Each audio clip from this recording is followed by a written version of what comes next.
Hey, everybody. Welcome to a special episode of Real Hawk Talk. I'm Brian Nemhauser. You can find me on Twitter at HawkBlogger, also on Facebook /HawkBlogger.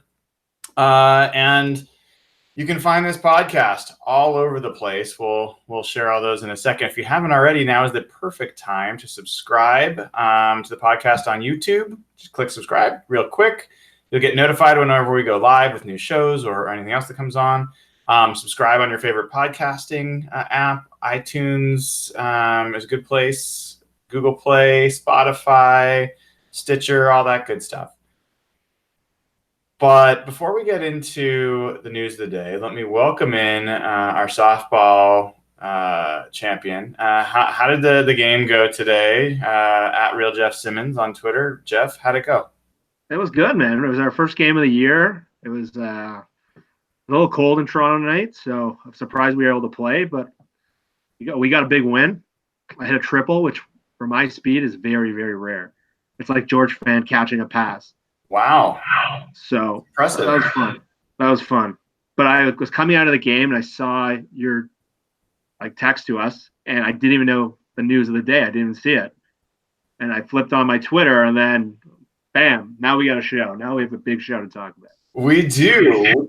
Well, why don't you take the honor, do the honors, and share the news of the night? So there was we've been talking about this for quite a while. Funny enough, when Brian first brought up in our group thread months ago, he mentioned Frank Clark. He said, which of these scenarios would you want? Would you want Frank Clark signed for what we thought would be like $15 million a year, or an extra draft pick that we thought would be high? We thought like a late first, and Ziggy Ansah. And I remember Nathan was fighting it, Evan was fighting it. It just didn't seem like a realistic scenario in any way. And as I just tweeted out, as the trade has come along, now the Seahawks, when Schefter reports on, it's real, have agreed to a 1-year deal with Ziggy Ansah. That just adds a whole new element to their roster. It adds a whole new element to the Frank Clark trade. There's so many layers of this now, and there's still room for them to do more. So I don't know if we know the terms of the deal yet. Probably a little early for that. But when things came out earlier, it seemed a little shady. But the Seahawks have now added a big-time defensive end. It completely changes their whole roster. It does. Big news. I mean, I think we were kind of expecting this a little bit. To be honest, I think. Look, there were rumors and twists and turns. I fully expected the Seahawks to announce this at first of all, I thought they were going to announce it at 1:01 yesterday Pacific time, and then we found out that reporters couldn't even get that right. So it was 9 p.m. last night. I was sitting there on my Twitter feed just refreshing for hours, man. The news is going to break. They've been working on this. They were so confident in how Pete and John were talking about this. I just expected it to be a right away thing, and nothing. And then I was sure that when I woke up in the morning, there would be news breaking. I was the reporters probably don't take this that seriously. It's third wave free agency. And there was nothing. There was the Atlanta Falcons hired a new team doctor. And I was you gotta be kidding me. What's going on? And so it went on and on. Then we finally got a report midway through the day, I think from Ian Rappaport, who said that the Seahawks were considered the favorite to land Ziggy Ansah. And no more than maybe an hour or two after that, you had the Buffalo Bills GM on the radio saying, that's garbage. It's coming from a bad source, and we believe that that's not true. And I literally had just finished tweeting about that and how just awful it would have been if the Seahawks, with their cap space, their need, their stadium, their defense, their team, and their location were to lose Ziggy Ansah to pretty much anywhere else, let alone Buffalo. I mean, my God, Jeff, what would your reaction been if they had lost Ansah to Buffalo? Just devastating. but they didn't address the edge position in the draft. They barely did in undrafted free agency. To lose that number one target with what you just said, with the cap room, a chance to make it big in free agency next year, no one offered nearly an opportunity like Seattle. And like he could probably talk to Cliff Averill, who went from Detroit to Seattle and saw his career completely blow up. And like Cliff Averill was just a guy in Detroit. He became like he's a Seahawks franchise guy now. They have him announcing picks of the draft. This is a place where Ansah could completely rejuvenate his career. If you lost him to like a middling team to be just like a rotation defensive end, that would be devastating. No, there's no doubt about it. It would make the Frank Clark trade hurt a little more, and the fact that they didn't get that defensive end they probably wanted in the draft hurt a little more. And this just completely just boosts the team on a number of levels. Yeah, I mean the only way that I would have seen the Seahawks losing Ansah to a place like Buffalo would be if he just didn't want to be on the West Coast for some reason, and he wanted to be in the Northeast, and that's the only thing I could have. That does happen. But he visited here, right? He did. I mean, and talk about a week to visit. It has been gorgeous out here, like 70s, 80s. It is. Seattle showed off this week, so any free agents should be well appointed. But yeah, I mean, look, let's break it down a little bit in terms of who Ziggy Ansah is, what we believe he means to the Seahawks, and let's talk a little bit about the upside and the potential downside. Let's talk about best case scenario and worst case scenario. So starting off, I mean, I think it's worth calling out that Ziggy Ansah was the top rated from a pass rush productivity perspective edge rusher, 4.3 edge rusher in the NFL last season, according to Pro Football Focus. So he only played 7 games. He's got a shoulder injury and can talk about that a little bit. But look, if you go through for the 2018 season and you look at pass rush productivity for edge rushers, Ezekiel Ansah is on top. He is as 11.9 for his pass rush productivity, and that's higher than Khalil Mack. Khalil Mack was 9.2. I mean, just to give you an idea of the difference, and he had 101 pass rushes. So it's not a ton, but if you limit it to just people that had over 100 snaps, then let me do that really quickly. Then it really what you get is Ezekiel Ansah, Jerry Hughes is number 2, Cameron Wake is number 3, Uchenna Nwosu for the Chargers is number 4, and then Khalil Mack and Joey Bosa are tied for 5th. So that's very. I mean, that is you don't get much better than that. Yeah. So I'm curious, what has been your observation of Ansah as a player over the years? So when we were like early in the year, when it seemed like the Seahawks were kind of fading a little bit before they got hot, people like me and Evan and a lot of people were kind of scouring the free agent market. Ansah was a guy that most people considered at that point, before he injured his shoulder, was probably in the same level as the Frank Clark, DeMarcus Lawrence. He was graded as that kind of player. He's a double-digit sack guy. He's been an ascending player who's just the only thing that's really been slowing him down is injuries. He's had a couple injury-laden seasons. He had a high ankle sprain, I think, in 2016, where he had like 2 sacks. But when he's healthy and he's productive, he's a double-digit sack guy. And you saw what Frank Clark can do in this defense last year, where he really ascended into that double-digit sack player. Ansah's not as good as a run player as Clark. He's more of a pass rusher, pure pass rusher, really athletic player. He was very raw coming into the league, and Jim Schwartz did a lot of work with him in Detroit.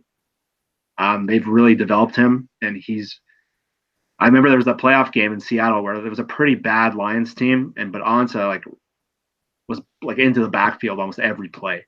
He's a dominant kind of player. He can have a game like Frank Clark had against Oakland. He's that kind of pass rusher when he's healthy. But again, there's a reason he's still available in free agency right now. It's injuries. He has a rotator. He has a shoulder thing now. He might not be able to play until August.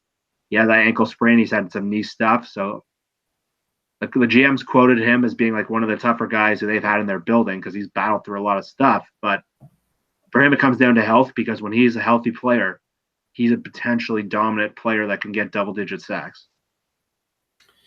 Yeah, I'm looking at, across his past few seasons. Last year he had looks like he had 4 sacks. Is that right? Double checking a couple things here. He had 4 sacks in 7 games. Yep. And year before that he had 11 sacks. The year before that he had 4 sacks. Before that at 13 sacks. The year before that 11 sacks and 9 sacks. And that's his career. So basically, he has largely been a double-digit sack guy. And okay. Sorry, did you say something, Jeff? Yeah, I'm reading that they came out with potential terms of the deal. Have you seen this? No, fill us in. So Brady Henderson just wrote on ESPN that the deal is expected to include $5.5 million in guaranteed money with incentives that can boost it another $8 million. That's about what I expected. Yeah. Like John Clayton came out. I was listening to him on Brock and Salk. I think it was yesterday or maybe it was the day before. And they were talking, Clayton was talking about $8 million. And I was like, he's like, maybe it would get up to, with incentives, up to 10. And I'm like, this guy was franchised last year. And you know how players think. I mean, he believes he's probably the best pass rusher around. And the only reason he's not getting paid is because of his injury. So he's not going to take $8 million like at the top end. He's going to take an incentive deal that is going to pay him close to what he would have gotten maybe if he had performed. That's what he's going to want. And so the Seahawks have the downside protection of if he doesn't, $5.5 million is nothing. I mean, if I look really quickly at the Seahawks salary cap at who is making, $5.5 million, that's KJ Wright is making like $5 million this year. Like Bradley McDougall's 4.7. Ed Dixon is 4.4. So I mean, you're getting what very well, if he's healthy, could be equivalent production to Frank Clark. In fact, if you look at pass rush productivity, he was significantly more productive as a pass rusher when healthy last year than Frank Clark. And you're going to be getting him at a quarter of the price potentially. Now that's only if he's if he doesn't stay healthy and all those things or doesn't produce. But if he does produce, you're talking about $13 million. That's still $7 million difference than what Frank Clark ended up costing for the Chiefs. I think he's around $20 million a year in cap space. Yeah, and all of a sudden we don't know how. We need to see what Ansah is going to be able to play and how much time he'll miss, if any at all. But all of a sudden, a group with Ansah, an improved Rasheem Green, who was basically a 0 last year, improved Jacob Martin, and LJ Collier. That looks pretty good on paper compared to last year when like Deion Jordan was their second pass rusher and they didn't really have, and they're playing Quentin Jefferson as like an every down defensive end and base downs. Like that group looks pretty upgraded, even though they traded their best player away. Am I right on that? Yeah, I mean, let's do the best case scenario thing here for a second. I mean, let's assume that he is healthy. The reports I've been reading are that he may not be ready until midway through camp. But the expectation is he'll be ready for the regular season for sure. Let's just say that he stays healthy. And for the time being, you've got a guy that you can probably pencil in at 10 sacks. I think it's not unreasonable if he's healthy in this defense, in this stadium, with this coaching staff. I think that's a reasonable expectation that you're going to get double-digit sacks from someone like him. And in fact, you really want to go optimistic, Jeff. Yeah. He could have his best season as a pass rusher here. I don't think that's unrealistic. Like, you could see him get 12, 13 sacks, maybe more, but that's not totally out of the realm of possibility. If he does that, then all of a sudden you've got what? Rasheem Green and LJ Collier at a minimum, but probably a Naz Jones all competing to start opposite him at the 5 tech. So now you've got a pile at the 5 tech position. Let the best man win, right? Then you've got on the interior line, you've got Poona Ford and you've got Jaron Reed.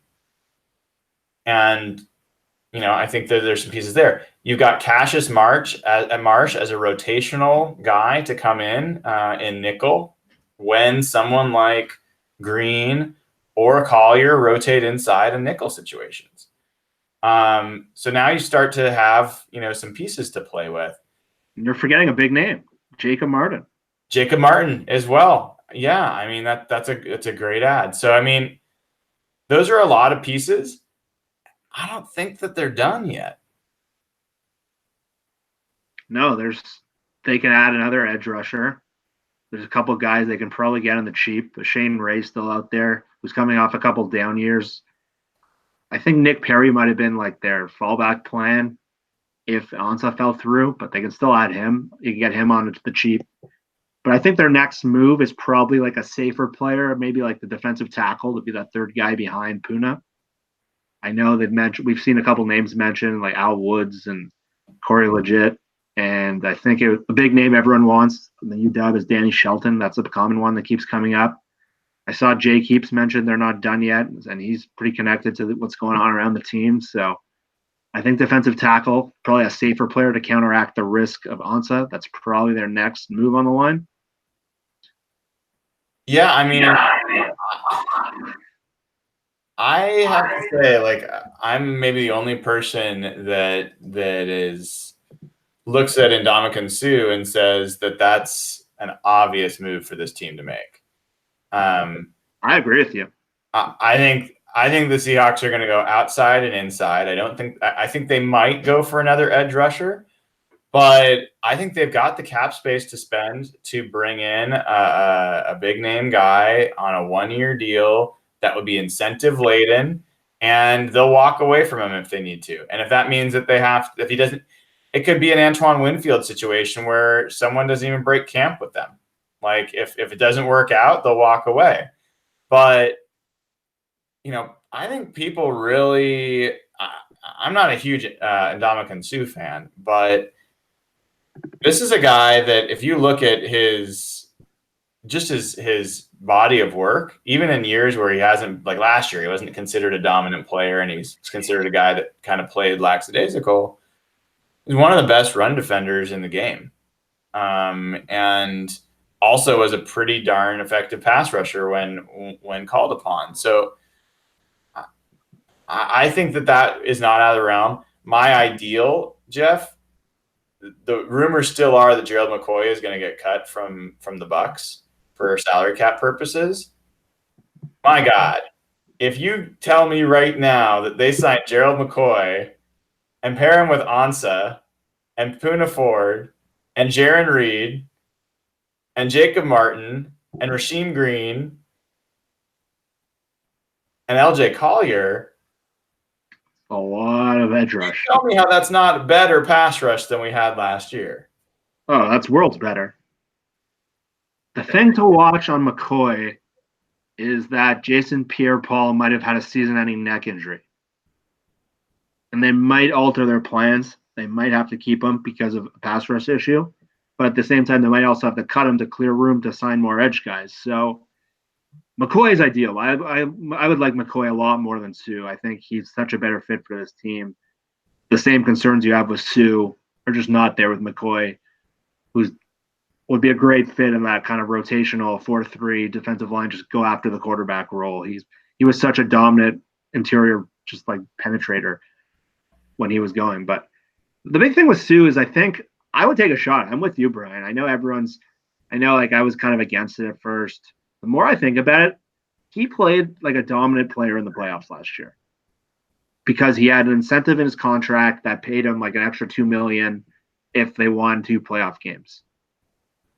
So why not just give him an incentive laden deal similar to Ansah's, where if he was motivated by $2 million, why wouldn't he be motivated by more incentives? And when he tried last year, I think he was the Rams' best player their whole playoff run. I think he was as good as Aaron Donald. I think he was better than any offensive player they had, and they had a wealth of talent. If you watch those couple playoff games, Sue was absolutely dominant. And I can see Pete Carroll just licking his chops, like get a guy like him in the program right now, because if he can motivate that guy, there's just no one like him on the market. He's an absolutely dominant force when he tries and when he cares. So they just have to I can see them doing that move if they can find the room for it, because the way this deal's set up, the cap, it doesn't seem that big, and it seems like they could bring another guy like that. Yeah, my expectation is, I don't even think it's as far-fetched or hopeful. I expect them to sign Ndamukong Suh. Really? Yeah, I absolutely expect them to sign. I think that's the obvious move. I think that the team spent a lot of time talking to him last year. I know they've coveted him. He's from Portland. He's been in the area. We know he's been around. They have the money to spend. I mean, I think if you look at it right now, we don't have Evan here, unfortunately, or Nathan, but Evan's traveling for his honeymoon, so wish him well. But they had, if you take the rookie salaries out of the equation, they had 20 million or so in salary cap space before this move. Now, if you assume that Doug Baldwin is going to retire, that jumps up to 26 million. And if you decide to move on from Barkevius Mingo, now you're up at close to 30 million. And if you decided to move on from Jaron Brown, and what's that? There's Cam Chancellor also. Yeah, can you get any? I guess you could get a few million from that. Yeah, I think it's a couple million after June 1st or something. Yeah, that's interesting. So you could gain another 5 million there. You got about 35 million in cap space if you got rid of all those guys. They got plenty of room to re-up Jaron Reed, to sign 2 big free agents. I think they could still sign a third if they really wanted to. One of the really cheap kind of guys, 2 to 5 million kind of situation. So I think they still got things to do. I think Ndamukong Suh is the obvious one. I would much prefer Gerald McCoy for a ton of reasons. But if you tell me right now, sign up and we can get Ndamukong Suh and we can get Ansah, I think that's a very reasonable position to be in heading into next year. So I mean, let's we're having fun with the upside, right? Yeah. What do you see, Jeff, as let's assume for a second that Ansah that his injury doesn't work out, and that the team is kind of strapped without him. What's the downside here?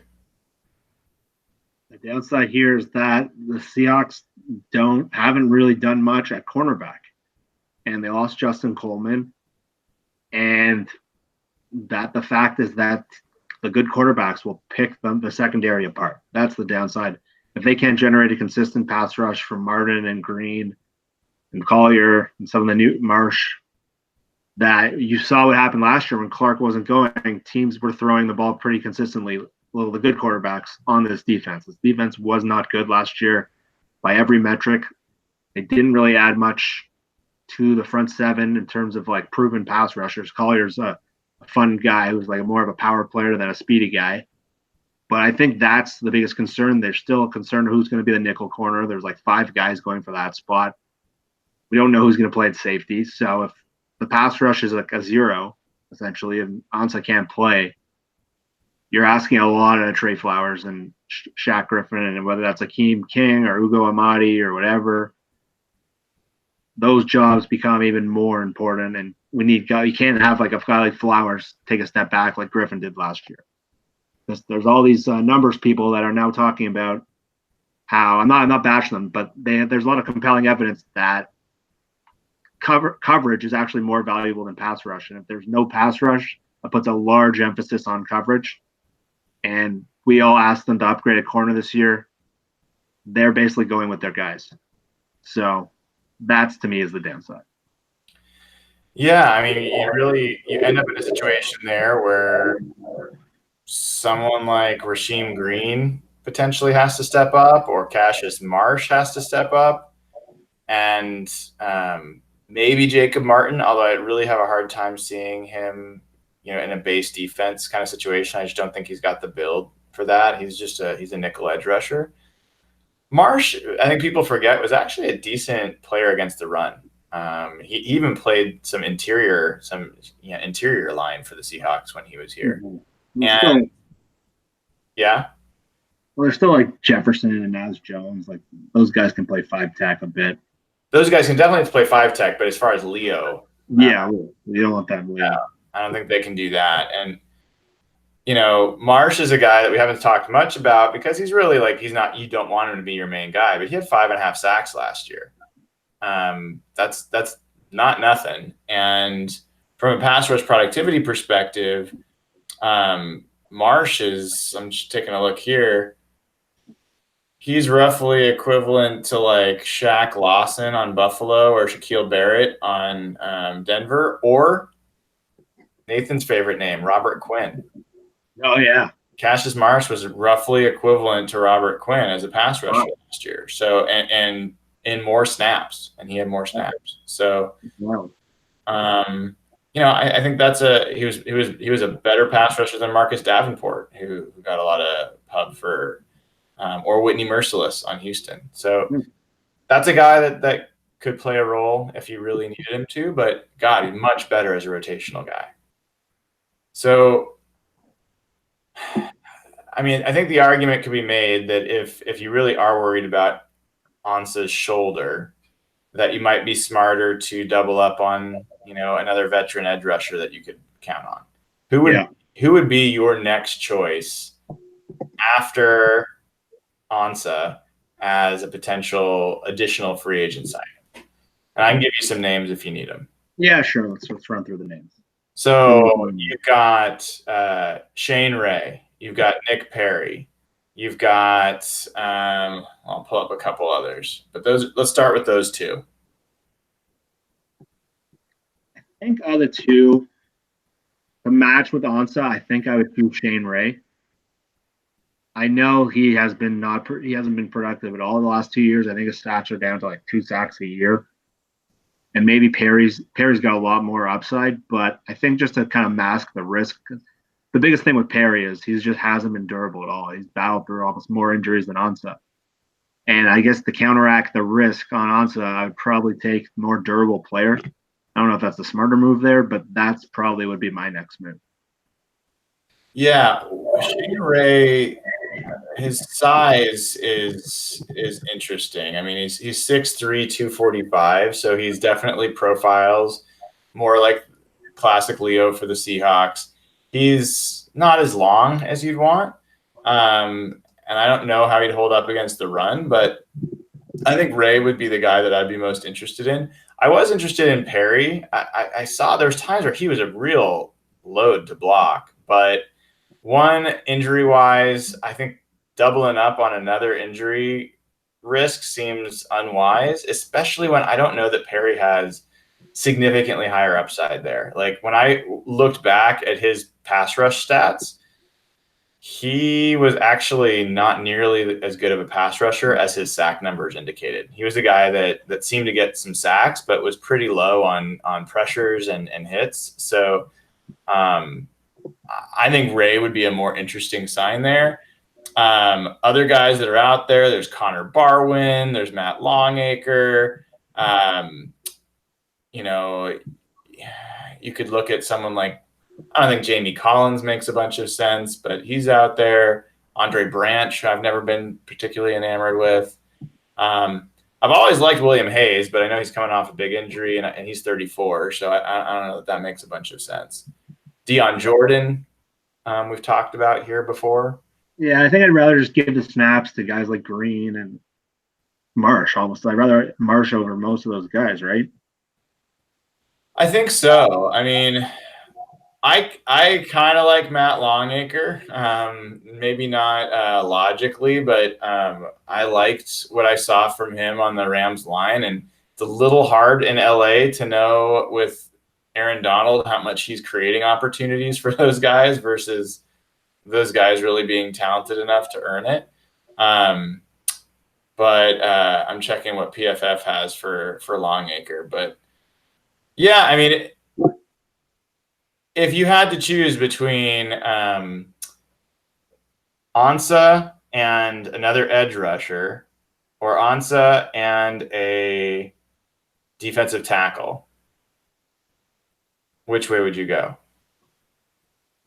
Longacre and a defensive tackle. No, Ansah and another pass rusher, another edge rusher, or Ansah and a defensive tackle. So you want like Ansah and Sue, or Ansah and Shane Ray? If you could only pick. Oh, Ansah and Sue. It's those two guys are worlds apart. And just having another interior pass rusher to me is so important in this division with you guys like Kyler Murray and Goff and guys who can get the ball out really quick. And putting Sue in this defense, if Jaron Reed, who's had some weird tweets I was just reading, that's why I was a little distracted. Did you see that? Any of those? What are you looking at? Someone like tweeted Jake Heaps that he said like my time as a Seahawk was fun or something, like to be continued. Who did? Jaron Reed. No. Check out like Jake Heaps' account. Someone tweeted something. All right.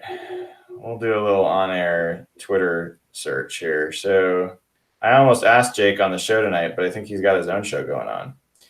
So did he reply to somebody, or is this a retweet? I think someone screen grabbed it. I think he must have deleted it. Yeah, I'm not seeing anything on his account, at least. Yeah, go to Heaps' account. I'm on his account. Okay, go to 1 hour ago. Someone named like Chad Tuttle.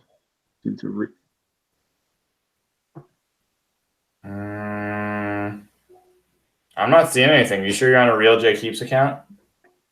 Let me just send you a screenshot.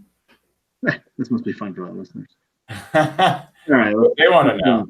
Let's get off this. Yeah, if you find something, let me know. Yeah, I'll send you the screen grab I found. So. All right, I'll pull it open. Yeah, I mean, I think the argument for signing, yeah, I don't buy this at all. No, he probably just doesn't understand the business of football. Yeah, I don't know. If Jaron, are you saying that Jaron Reed's deleted that now? Yeah, he probably just reacted to the Ansah signing incorrectly. Yeah, I don't think that makes any sense. They've got plenty of room to sign Jaron Reed, and I think that's going to be one of their big next moves. So I wouldn't waste too much time on that. Yeah. But okay, delving back to what you said, what do you think a Sue contract would look like? I'd expect it to be around 10 million, 1 year deal, something around there would make sense.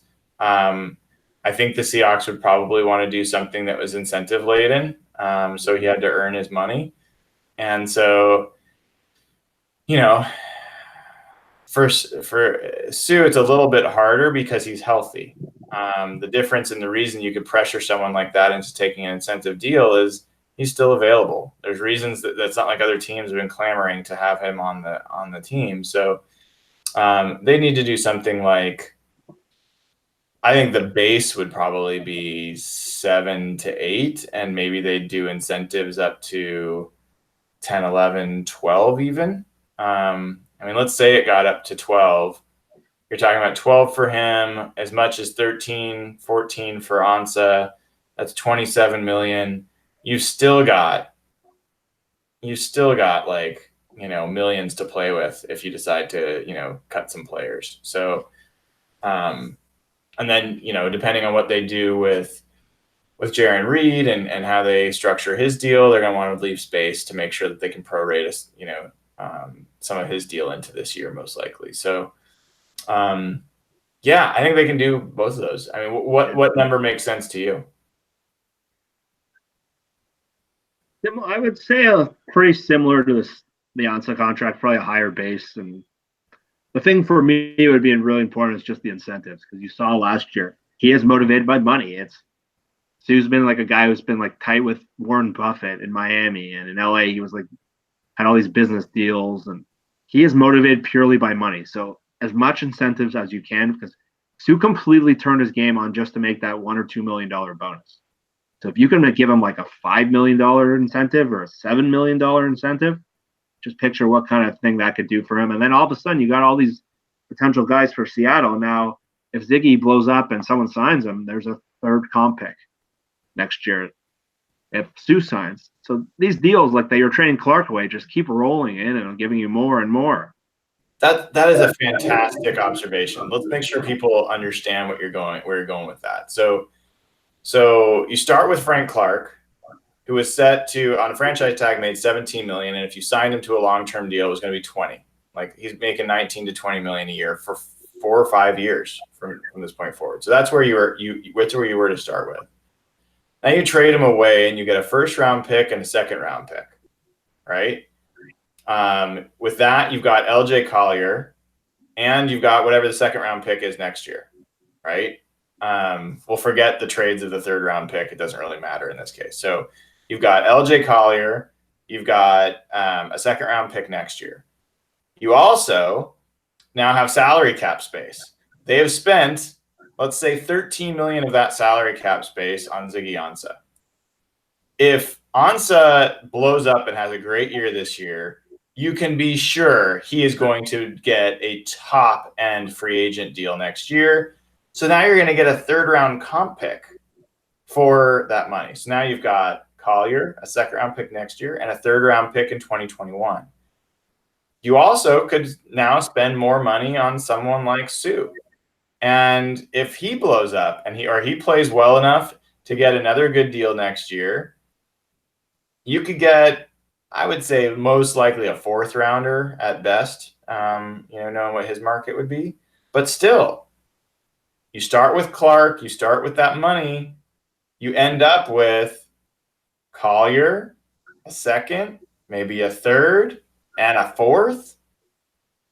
Dude, and not to mention the production that you're getting. If you get an Ansah and a Sue, I think the potential that they are, and Collier, like put all three of those together, the potential that they're going to be more productive for you than Frank Clark, I think is pretty damn high.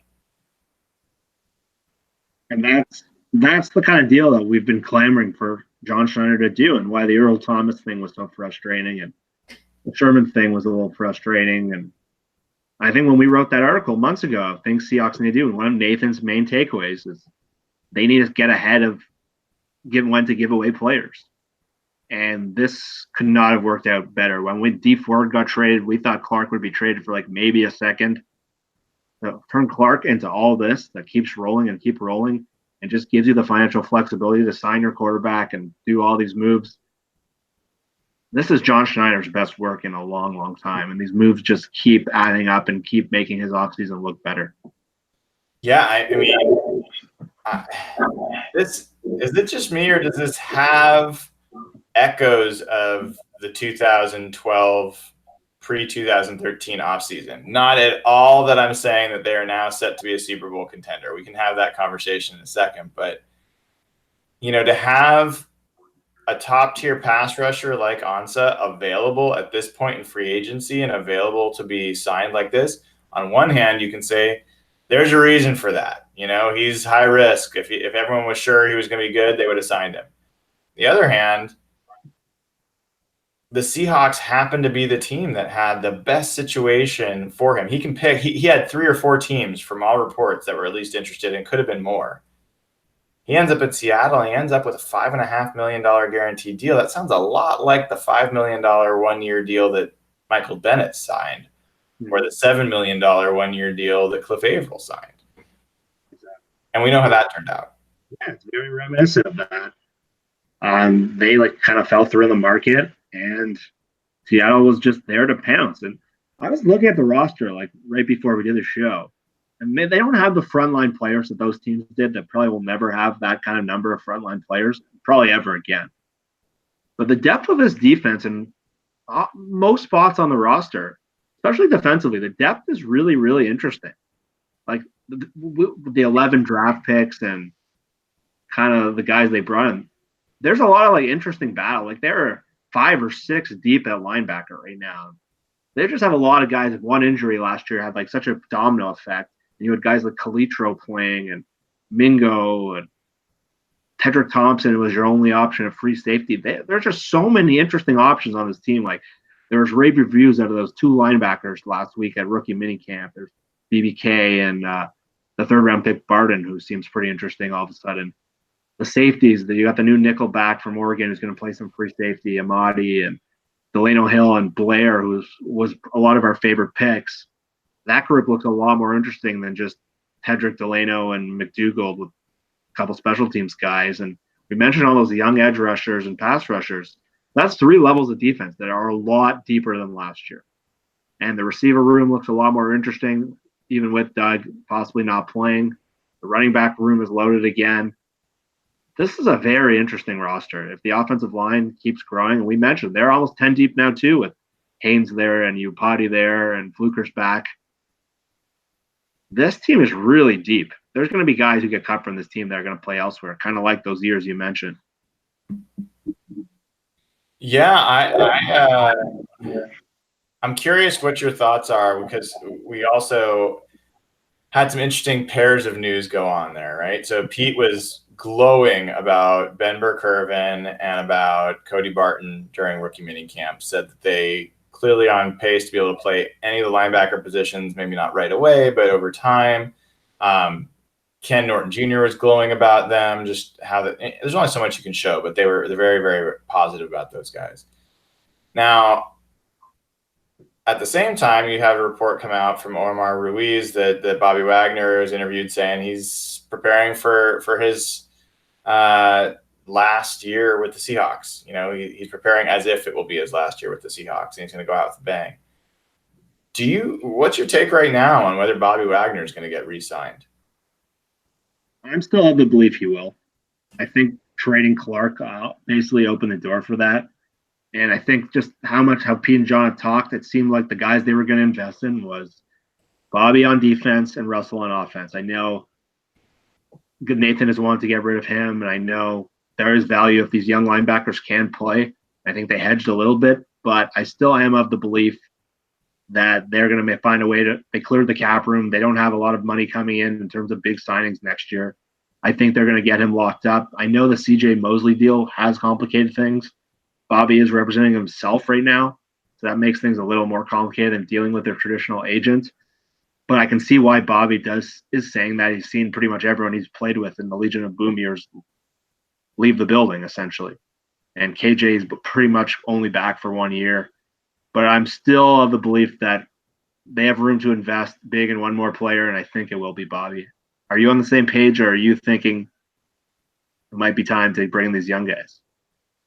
Well, I mean, what's very clear, if you had to pick between Jarran Reed and Bobby Wagner for who you signed to an extension, it's Jarran Reed. Zero doubt at all.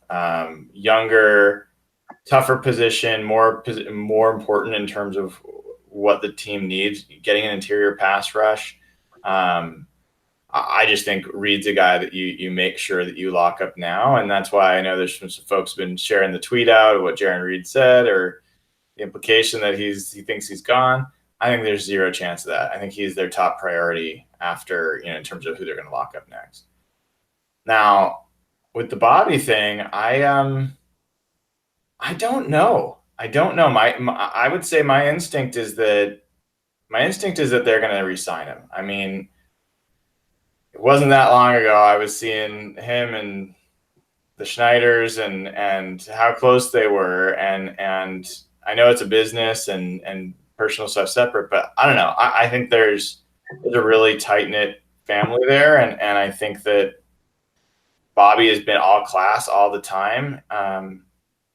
So I would say like 54% chance I think they keep him. But there's also a part of me that's like, yeah, if he's not going to press it and he's going to let them play out the year without setting a deadline like Russell did, and they see what they've got in these other guys, and they know that they can let him go and potentially get a third round comp pick in 2021 versus paying $18 million a year for a middle linebacker. I don't know. I don't. It's roughly 50-50, but I think they sign him. But it's close. It's a close. You could franchise him too. Well, that's the other thing, right? Like if you sign Jaron Reed, there's no one else that you'd need that tag for. Yeah. And then if I'm right, I mean, Mosley's deal is at the top end of the range. So the franchise tag would probably be lower. I would guess the franchise tag for that position would probably be 15, 14, something like that. Yeah, he wouldn't like that, but I think that's not a terrible situation from the Seahawks perspective. Yeah, it would be a horrible horrible thing to do from a relationship perspective. But yeah, I could see something like that.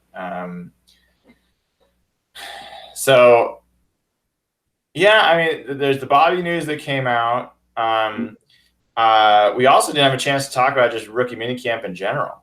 Yeah. I'm sure you were reading and listening and watching all stuff about minicamp. What jumped out to you about minicamp or the rookie minicamp news? Basically, that everyone was raving about DK Metcalf, and everyone who was down at that camp, whether it was Jay Keeps or Brock, I think Salk was down there day 2. I sound like he blew everyone away. And I think Clayton said he had the best performance at that rookie minicamp since Russell's blew the coaches out of the water on that one. And obviously there's not a lot of cornerback talent, and there's not a lot of press play and all that stuff. So it's very early, but to hear those kind of reviews early versus someone like Penny who did absolutely nothing in those camps, to me that's extremely exciting. Metcalf, his ceiling is crazy high. The fact that he seems further along and his route tree seems a lot better than they initially even thought, to me that's really, really exciting, because with the Baldwin news kind of lingering over that group, to have a guy like that who's the biggest, they haven't had that big freak show wide receiver who can run, and they've had Sidney Rice who's more skinny and he can jump, but they haven't had a guy basically a T.O. type. Well, they had T.O., but not the real T.O. But they haven't had that. So to hear everyone just rave, and guys who really know football just rave about him, to me that was the big story. Yeah, I don't know how people couldn't be excited about the DK Metcalf news. I know if we had Nathan on here, he could rain on our parade a little bit and tell us why Metcalf's going to be that good. But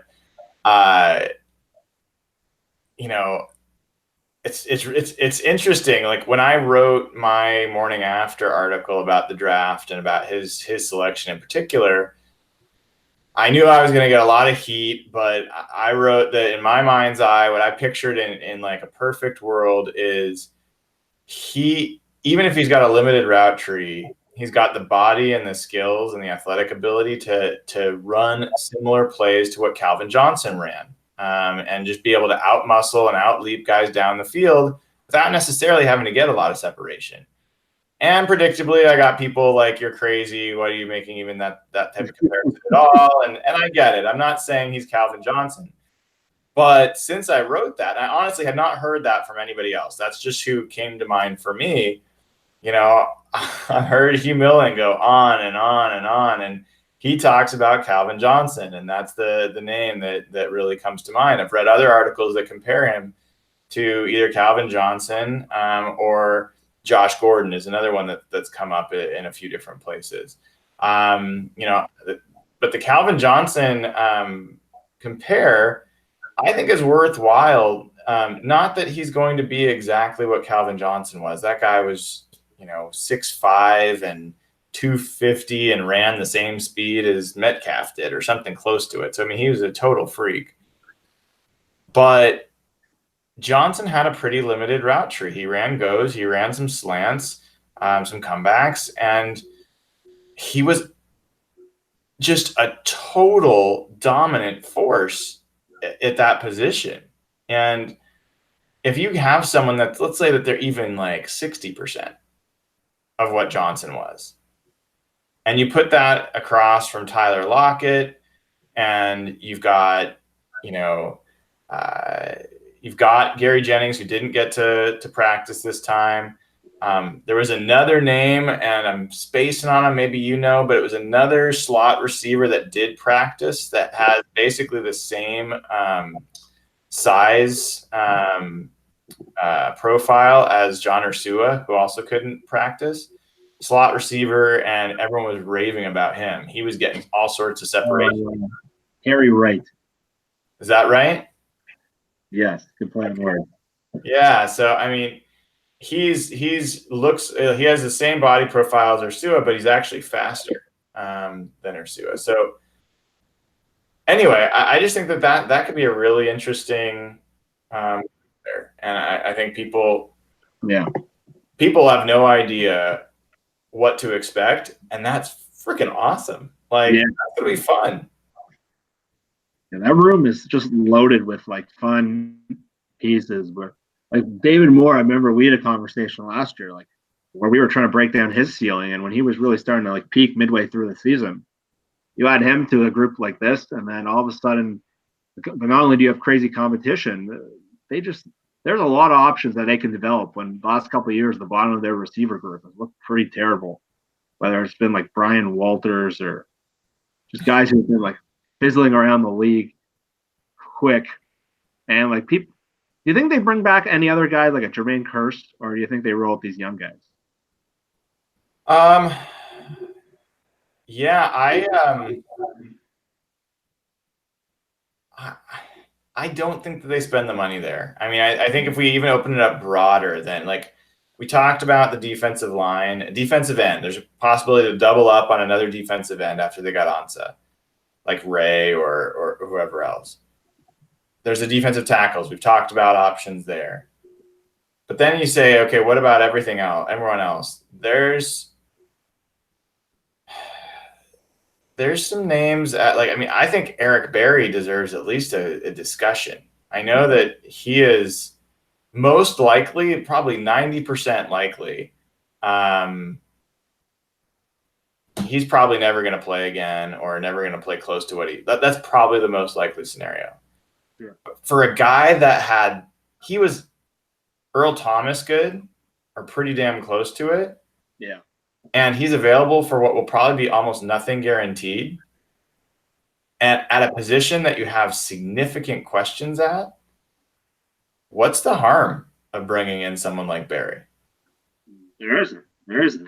Worst case, it's Antoine Winfield. You brought him in thinking he was going to be your slot corner. Then you realize you had Walter Thurman, Byron Maxwell, and Jeremy Lane, and you were 5 deep at corners. So to me, it's the same thing. What's the downside? There's zero downside. The cost would be zero risk. Unless he can't pass a physical, I would do that move in a second. I think Seattle's the kind of team that probably doesn't want to have maybe a veteran blocking their young guys. They have a lot of young guys they like at that spot. I think they do like Delano more than maybe fans give credit for. But with Delano and Tedrick and Umadi and Blair, who we haven't even talked about, Blair's a guy I think they really, really like. I'm guessing they don't end up making the move, but I think it's definitely worth a discussion. Would you rather them go after someone like Barry or someone like Kearse or who was the guy that was on the 49ers last year? He's an older receiver as well. Pierre Garçon. Garçon, yes, that's right. Yeah, so. I wouldn't want anything to do with him or Kearse. To me, you have that guy kind of already in Jaron Brown. I know we're not that high on him, but if you can stick him as the guy you can just kind of roll with at the beginning, if some of the younger guys aren't ready, he can kind of be that filler. So I don't see why you would bring in a second one. me blocking these young players just doesn't make sense. I think Jaron Brown and Moore can be your fillers at first. If Baldwin's not playing, you can roll with those three guys if the young guys aren't ready. And if not, I don't want to waste spots on guys who are declining at this point. They already have Jaron Brown to be that stopgap. And hopefully David Moore takes the step forward, and he should be a 3-receiver set guy from the get-go.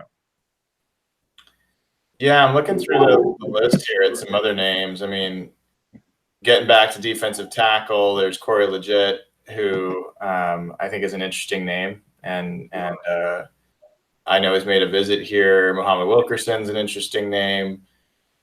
Another interesting name, like not a guy that I think is going to save the day, but it can be another body on the pile, is Captain Munnerlyn, nickel corner. He's 31, and he's had years where he's a decent nickel corner. Terrence Williams, I don't know if he makes sense from a receiver position to look at. I know he's had some injury issues. A worse version of Moore. Yeah. So I don't know. Like I kind of feel like I'm not interested in the receivers that much. I don't feel as much risk at the receiver position as I think other people do. And I think part of that is because even with the Doug Baldwin news, I really feel like the Seahawks largely operated without Doug Baldwin last year. And they did pretty well. And I think they have better receivers to throw at that position than they did last year. So, maybe I'll feel differently after I see a few training camps and games, but that's kind of where my head is. I'd rather them triple up at the defensive line or go double at the defensive line and add some safety or corner help where we have some real gaps than go at the receiver position. So, back to the original point we were making, though. I know I mentioned Metcalf was my big take. What were your takeaways from rookie camp? Well, man, I mean, the Metcalf news is huge. I think I did take note of the no names that people were starting to name, and you mentioned Wright was one of them. I think that's the name that I recall. There, I think there might have been another as well, because those are the guys where if they come in without fanfare and people leave talking about them, they really made an impression. And I've seen in practices where that happens, where it's like, look, when I first went to a practice in 2011. It was 2011. And I was watching the receiver group. I was specifically watching a guy named Chris Carter, who I was writing a feature series on. And he was playing slot receiver. And there was this number 15 that kept running routes after him and was just amazing. It was getting just crazy separation on every play. I looked up on the roster, who is this guy? It was Doug Baldwin. And no one was talking about him really ahead of that minicamp, but everybody was talking about him after. So I think those guys are pretty interesting. I think there was some good comments about Phil Haynes. I was disappointed that Gary Jennings and Ursua weren't able to practice with the hamstring stuff. Nothing serious, but that's unfortunate. But look, the safety position. I don't know if you saw Ugo Amadi's interview. He's pretty funny. He got a lot of crap from the media because he's like, he knows he basically said he knows everything, but he has a lot to learn, something along those lines. But I liked him. He was joking about Marquise Blair and how quiet he is, and yet they're roommates and they're pairing up. Carroll said that Amadi played a lot of nickel corner. They planned to have him mostly a free safety, but they were playing him at nickel. I just think there's so many storylines heading into this training camp, Jeff. I mean, it is absolutely going to be like a kid on Christmas Eve, waiting for that first practice and seeing, especially when they get the first padded practice and seeing how these guys all come together. Yeah, they seem like maybe they don't have the frontline talent they had last year. We mentioned they lost Earl, they lost Frank. But just from the depth perspective, as I was saying before, there's just so many more interesting players And just the roster seems in a much better position going forward. Well, and, yeah, go on. Sorry. Well, yeah, I mentioned this earlier a bit, but those linebackers, Cody Barton, that guy, they traded up to get him. A lot of people were surprised they did that. Some of the draft guys thought it was a big time reach. I know that, and Albert Breer wrote a Monday Morning Quarterback this week. The Colts had the guy the Colts ended up drafting. I think it was some Stanford linebacker. They had Barton right in that tier. That's what Breer said. So a lot of people think the Colts have like the best front office in football right now. They had Barton, who Peter was absolutely raving about, graded in the same spot the Seahawks took him essentially. So I'm much more intrigued by him than I initially was. Yeah, I've heard a few different interviews with him, and he seems like a great kid. Oh man, I gotta say, the story he told was basically that he didn't play much his first and second year. He started getting some snaps his third year, and then he like took over, starting job in his fourth year, and that doesn't really profile as a future star. Like it's pretty rare that somebody, if they're going to be a star in the NFL, it's pretty rare for them to be a late bloomer like that at a program that is not stocked with like Alabama like talent in front of you. So I do have questions about his true ceiling. But the Seahawks certainly believe that he's more than that. I mean, I think someone said today, maybe it was Davis, that his floor is like Heath Farwell. And if that's the case, Heath Farwell was a huge part of the 2013 championship team. He and Chris, who was the safety? Chris Maragos. Those two guys made that special teams. Like that was such an underrated part of that offseason that nobody talked about. Talking about the pass rush edition, but when they added Maragos and Farwell to that special teams, they were just a badass special teams unit. So I guess I'm looking for that. And BBK, the two of them together, I'm just kind of curious how that plays out. It wouldn't surprise me if BBK is more flashy on the field with his speed, and Barton maybe is just a smarter player. So we'll have to not smart like intelligence, but maybe able to navigate a little bit better than BBK can. What have we missed? No, we've covered Ansah, Metcalf, basically every draft pick. I guess we covered the next move for the Seahawks. I think we've pretty much covered everything. Yeah, I'm going to ask the chat real quick, see if I missed anything that people wanted to hear about. But somebody wants to hear Nathan complain about Pete, but he's not here. Offensive line, I don't think there's much we can talk about. The people are pretty much playing patty cake and rookie minicamp, so it's hard to pretty much get much there. Running back, we didn't talk about Travis Homer, right? Some good speculation there, just briefly, I guess. A lot of folks, I mean, first of all, they had him as their best special team player that they had on their board. So that indicates he's got a pretty decent chance to stick, if that's the case. And if he does stick, then is there a way that you can keep DJ Procise? There was also a bit of news, Jeff, I don't know if you heard this. They had J.D. McKissick listed as a return specialist, not as a running back on the roster. That is interesting. So is there a chance that Homer, makes the team and McKissick and Procise both get waived? Yeah, it's certainly possible. Procise in the last year of his deal, if he doesn't blow them away in camp, I think he's probably gone. They could probably walk away from him at this point because they're not going to re-sign him. I mean, that would make no sense.